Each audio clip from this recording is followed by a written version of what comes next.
पाठशाला में आपका स्वागत है। टेंसर एनालिसिस के पहले लेक्चर में आज हम बेसिक कॉन्सेप्ट को सीखेंगे। उन बेसिक कॉन्सेप्ट को सबसे पहले आज देखते हैं। धीरे धीरे आपको सारे लेक्चर्स आपको सारे चैनल पे दिया जाएगा। सबसे पहले हम एन डायमेंशनल स्पेस के बारे में देखेंगे बेसिक कॉन्सेप्ट में।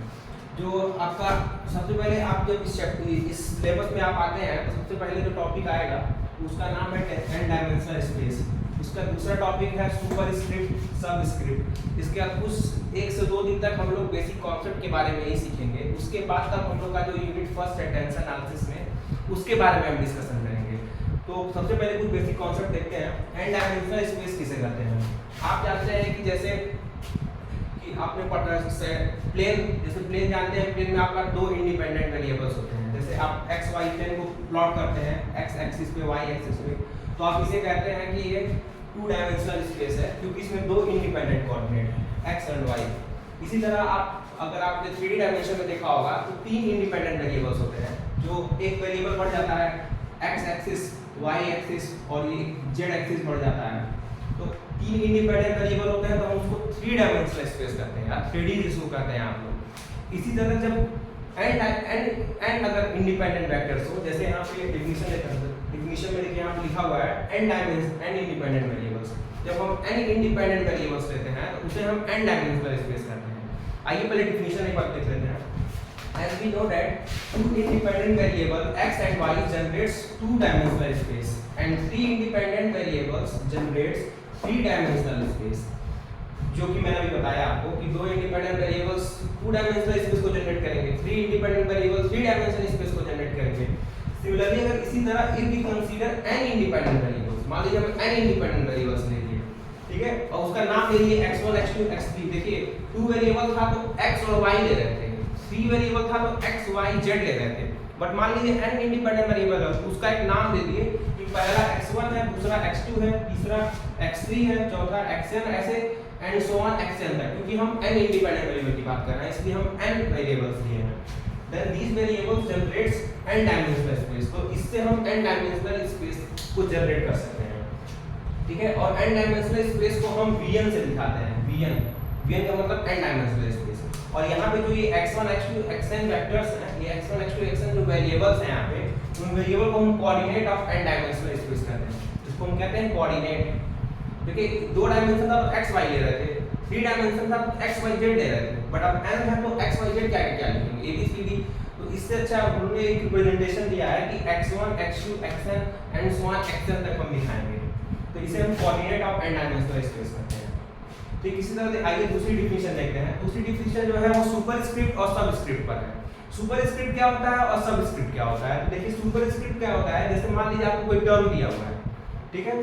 मैं सबसे पहले एग्जांपल लेता हूं। जैसे एक टर्म मैंने लिखा है, जैसे मान लीजिए आपने एक टर्म लिया है, मान लीजिए एक टर्म है a, ठीक है। तो अगर इस टर्म में ऊपर की पोजीशन में अगर कोई इंडिसेस लिखा हुआ है, ठीक है, मान लीजिए इसे इंडिसेस करते हैं i j ऐसे लिखे, तो इसको i j को हम क्या कहेंगे? इंडिसेस, इंडेक्स कहते हैं इसको। तो इसे हम कहते हैं इंडिसेस लिखा i और j। तो अगर जब ये जो इंडिसेस i और j ऊपर की तरफ लिखा होगा, अपर पोजीशन में लिखा होगा, तो उसे हम सुपरस्क्रिप्ट कहते हैं। और मान लीजिए अगर कोई इंडिसेस कोई दूसरा इंडिसेस मान लीजिए नीचे लिखा हुआ है, ये टर्म के नीचे अगर लिखा हुआ है तो उसे हम कहेंगे सबस्क्रिप्ट। देखिए डिफिनीशन देखते हैं। The indices which are written upper position में जो इंडिसेस लिखा होगा, देखिए ये i j के स्मॉल i स्मॉल j लिखा हुआ है, k लिखा हुआ है, ये सब यहाँ पे, इसको हम इंडिसेस कहते हैं, ठीक है। तो जब इंडिसेस जो ऊपर के मतलब i और j का कहेंगे हम लोग सुपरस्क्रिप्ट, क्योंकि वो अपर पोजीशन में लिखा है। टर्म के ये टर्म है, टर्म के अपर पोजीशन पे लिखा हुआ है। अपर पोजीशन पे लिखा होगा तो उसे हम सब सुपरस्क्रिप्ट कहेंगे, और लोअर पोजीशन पे लिखा होगा तो उसे हम सबस्क्रिप्ट कहेंगे। देखिए the indices which are written in lower position in a term are called subscript. देखिए लोअर पोजीशन में लिखा होगा तो उसे हम सबस्क्रिप्ट कहेंगे, और अपर पोजीशन में लिखा होगा तो उसे हम सुपरस्क्रिप्ट कहेंगे। यहाँ पे देखिए एग्जांपल उन्होंने दिए हैं, वो एग्जांपल कर लीजिए। यहाँ पे मैंने एग्जांपल लिखवाया, इस एग्जांपल को नोट करिएगा, ठीक है। तो देखिए एक टर्म दिया है a i j, a कोई स्मॉल a कोई एक टर्म है, उसमें हमने इंडिसेस लिया i और j। देखिए i और j ऊपर लिखे हैं और k को नीचे लिखे हैं, ठीक है। 3 इंडिसेस है i j k। आई और जे को ऊपर लिखा गया है, के को नीचे लिखा गया है। तो देखिए आई और जे, देखिए here I and J are super script, क्योंकि ऊपर की पोजीशन में लिखा हुआ है, और के जो है आपका वो सब स्क्रिप्ट, क्योंकि के लोअर पोजीशन में लिखा हुआ है। तो ये इसे हम सुपर स्क्रिप्ट और सब स्क्रिप्ट कहते हैं। आइए कुछ और डेफिनेशन देखते हैं। अभी 1 से 2 दिन तक हम डेफिनेशन ही देखेंगे, तो इस रिलेटेड कुछ और डेफिनेशन देखते हैं। तो आइए अब अगली डेफिनेशन देखते हैं। अगली डेफिनेशन जो है वो डमी इंडेक्स और फ्री इंडेक्स। तो डमी इंडेक्स क्या होता है और फ्री इंडेक्स क्या होता है, इसके बारे में जानते हैं। तो डमी इंडेक्स किसे कहेंगे, पहले सबसे पहले उसकी डेफिनेशन देखते हैं कि डमी इंडेक्स होता क्या है। The index which are occur twice in a term, once in a superscript, once in a subscript. मतलब वो इंडेक्स जो एक बार सबस्क्रिप्ट में भी आया है और एक बार सुपरस्क्रिप्ट में भी आया है, उसे हम कहेंगे डमी इंडेक्स। और the indices which occur only once in a term is called a free index. और ऐसा इंडिसेस जो सिर्फ एक बार आया है, जो टर्म में सिर्फ एक बार ही आया है, उसे हम फ्री इंडेक्स कहेंगे। आइए एग्जांपल देखते हैं इसमें।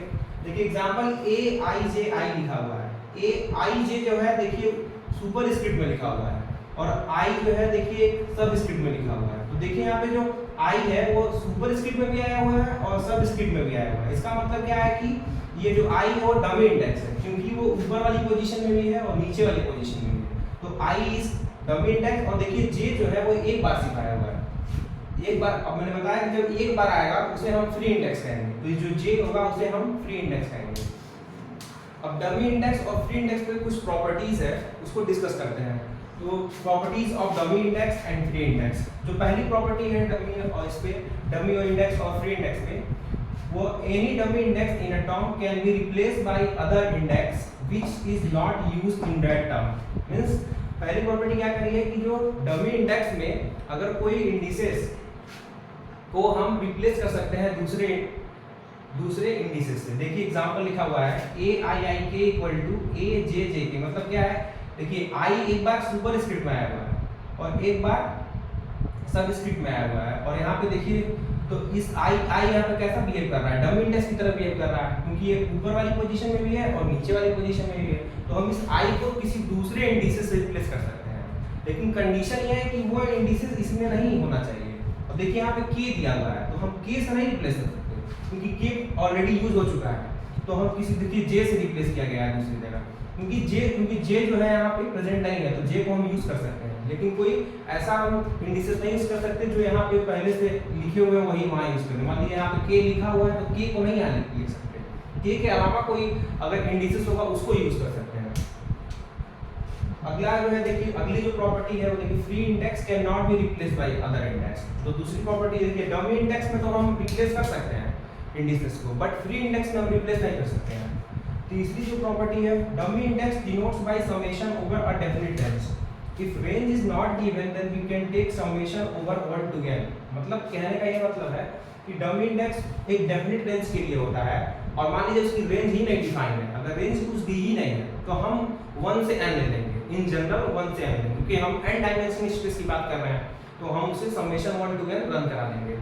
अगली जो प्रॉपर्टी है, if a term has a 2 dummy index then it can be interchange. अगर किसी टर्म में 2 डमी इंडेक्स है तो हम उसको इंटरचेंज कर सकते हैं।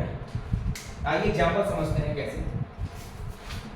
जब 2 इंडिसेस होंगे तो हम उसको किसी 2 अलग इंडिसेस से इंटरचेंज कर सकते हैं।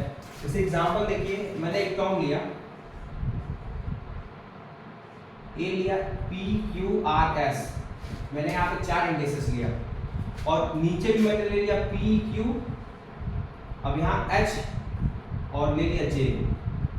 देखिए यहाँ पे देखिए P और Q ऊपर भी अवेलेबल है और नीचे भी अवेलेबल है, दोनों जगह अवेलेबल है। तो ये P और Q कैसा बिहेव करेगा, डमी इंडेक्स की तरह बिहेव करेगा। तो इस P और Q की हम पोजीशन को इंटरचेंज कर सकते हैं, सिर्फ डमी इंडेक्स के लिए है और किसी फ्री इंडेक्स के लिए नहीं कर सकते, सिर्फ डमी इंडेक्स के लिए। P और Q बिहेव कर रहा है डमी इंडेक्स की तरह, तो इसको हम इस तरह लिख सकते हैं, Q को आगे कर देंगे, P को पीछे, Q P R S। इसी तरह नीचे भी चेंज कर सकते हैं, Q P H J। ध्यान रखिएगा ये सिर्फ डमी इंडेक्स के केस में होगा, बाकी किसी फ्री इंडेक्स वाले केस में नहीं होगा। और यही आपका एग्जांपल है, जो चौथी प्रॉपर्टी है उसके लिए एग्जांपल है। इस लेक्चर में बस इतना ही। अगले लेक्चर में हम अगले लेक्चर में हम कुछ और भी बेसिक कॉन्सेप्ट को सीखेंगे। उसके बाद से हम अपने जो मेन आपका सिलेबस है यूनिट फर्स्ट उसको हम डिस्कस करेंगे। तो वीडियो अगर अच्छा लगे आपको तो वीडियो को लाइक करें, सब्सक्राइब करें और ज़्यादा से ज़्यादा लोगों को शेयर करें। Thank you.